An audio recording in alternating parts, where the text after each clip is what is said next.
Hi everyone, I hope you're okay, and I hope that the videos will keep uploading and helping you out. This is the fourth video, guys, which simply means I'm doing question number 4 from the May-June 2024 Physical Sciences Paper 2 examination. Please do expect a total number of 9 videos since the question paper has 9 questions in total. So each and every question will have its own video. And please do take this seriously, guys, because I strongly believe that knowing how to tackle exam questions will give you an edge whenever you write your final exam. So please do share the video to your peers so that they have the same edge as you. Okay, in an experiment, a test tube containing methanol, propanoic acid, and a catalyst is heated in a water bath. Ne? Whenever, guys, you combine both methanol and propanoic acid in the presence of a catalyst, and that catalyst, guys, should always be concentrated sulfuric acid, always the time. Ne? Whenever you combine both methanol and propanoic acid, you are always forming an ester. The type of a reaction is called esterification. The product will simply be, let me just write the IUPAC name, that's methyl propanoate plus the inorganic products that will be formed, it will be water. Okay, yeah, that's all you need to know, ne? And obviously, guys, we need a water bath whenever we conduct this reaction. Why? Because alcohols are highly flammable, and secondly, we want to have a controlled increase in temperature altogether, because whenever there's heat involved, the temperature of this reaction vessel will increase, but we just want that to be controlled a bit. Okay, now let's answer the questions. Name, write down the name or formula of the catalyst. The catalyst is just sulfuric acid, ne? And please, guys, make sure that it's always concentrated. For esterification, your sulfuric acid should always be concentrated. Always the time, ne? The type of reaction taking place, that's esterification. That's esterification. Excuse me.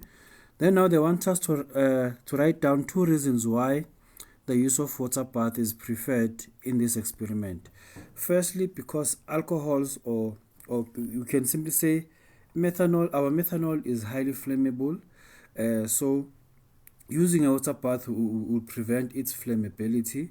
And secondly, we just want to have a controlled increase in temperature altogether, because with the use of heat, the temperature will increase.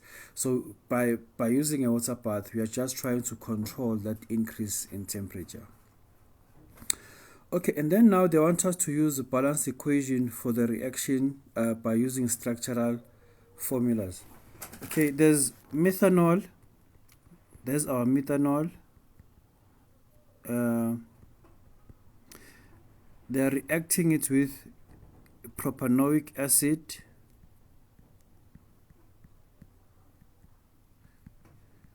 Okay, that's our propanoic acid.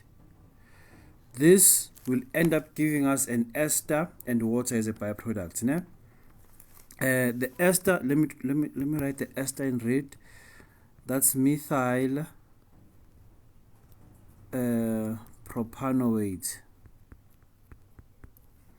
The methyl comes from an alcohol, and the OH part comes from the acid. And then we have plus water over there as our byproduct. But they said structural formula, ne? So water in structural formula will simply look like this: is oxygen bonded to 2 hydrogens. So this will be the the balance equation by using structural formula, ne? And please, guys, there must always be a presence of a concentrated sulfuric acid. These should always be present together, and obviously heat in a water bath. So this is how, guys, you're supposed to balance your equation. It's an alcohol plus and a carboxylic acid, you'll always form an ester and water, always the time. Okay, the IUPAC name of the organic product in this reaction. This is the organic product, and its IUPAC name is just methyl propanoate. That's methyl propanoate. Okay, and then now we are told that compound A is a 6-carbon branched haloalkane, and it is used in a 2-step reaction to prepare compound C. Okay, compound C, you can see that it's a branched hydrocarbon that has two side chains in carbon number 2. So that means our haloalkane would have been like this. Let me draw our haloalkane. One side chains over there, and then we would have had hydrogen,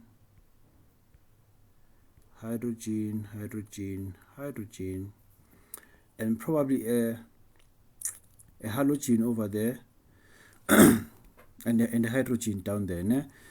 This halogen could be bromo, could be fluoro, could be iodo, or it could be chloro. The X just represents one of these. Maybe the examiner will tell us as we keep answering the questions. So for us to have this thing over here, that means reaction 2, or we are told that reaction 2 is an addition reaction. This simply means that reaction 1 was an elimination reaction. Are you together? And the type of elimination reaction that happened should have been a dehydrohalogenation, because we would have taken out this halogen as well as that hydrogen over there. Are you together? So the structural formula for compound B, you'll simply have this, still have CH3, another CH3 as a side chain, another side chain over there. Then you have CH as well as CH2, but there's a double bond there. Are you together? For us to have this thing over here, we're just going to add a hydrogen.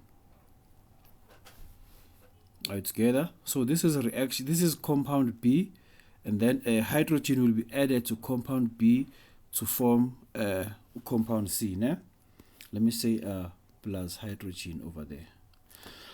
Okay, now let's answer the questions. Write down the name or formula of the inorganic reactant in reaction number 2. The inorganic reactant is just the hydrogen that will be added to form a saturated hydrocarbon. That's hydrogen. And then the IUPAC name of compound B. Remember that, guys, whenever you number your carbons, you must always start counting from the terminal closer to the functional group. So that's carbon number 1, 2, 3, and 4. So I know that I have 4 carbons, and at carbon number 3, I have 2 side chains. So this would have been 2.2 dimethyl but 1-in. It's but 1-in. It's 1-in because the double bond is between carbon number 1 and 2, and I'm always going to choose the smaller number between the two. The type of reaction represented by reaction 1. Reaction 1, we had a saturated compound. Reaction 2, we had an unsaturated compound. So that simply means on reaction 1, there was elimination reaction, and the type of elimination reaction is just dehydrohalogenation. Okay, and then now we are told that compound B, remember that, guys, compound B was our unsaturated hydrocarbon This is the structure, CH double bond and CH2. Now, compound B is now used in a two-step reaction to prepare compound A. So now we are reversing this reaction. Now we are trying to move from compound B to compound A, but there's a three-step there's a three-step formation. Now, compound A will see. I know that compound A, it was CH3, and I had CH3 as well. Another CH3, and then CH over there with the halogen, and at the terminal I had CH3 as well. Okay, so I want to move from this compound to that compound. Are you together? But I wouldn't just move directly to this. There's another compound I need to form, and that compound would be compound D in reaction 3. Remember that we are told that over here it's a substitution reaction. That means we can only make reaction D and rather compound D and alcohol. Are you together? Because we can only move from alcohol to haloalkane. Are you together? So our alcohol would have simply been CH3, C with CH3 and another CH3 there, and then I would have CH and C. The type of alcohol, guys, would have had, it would have been a secondary alcohol. Now, why? Remember that, guys. Whenever we have an addition reaction, this type of reaction is called hydration.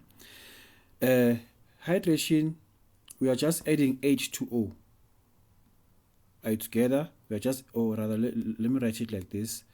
It's H2O. No, man. Structural, it's O and 2 hydrogens.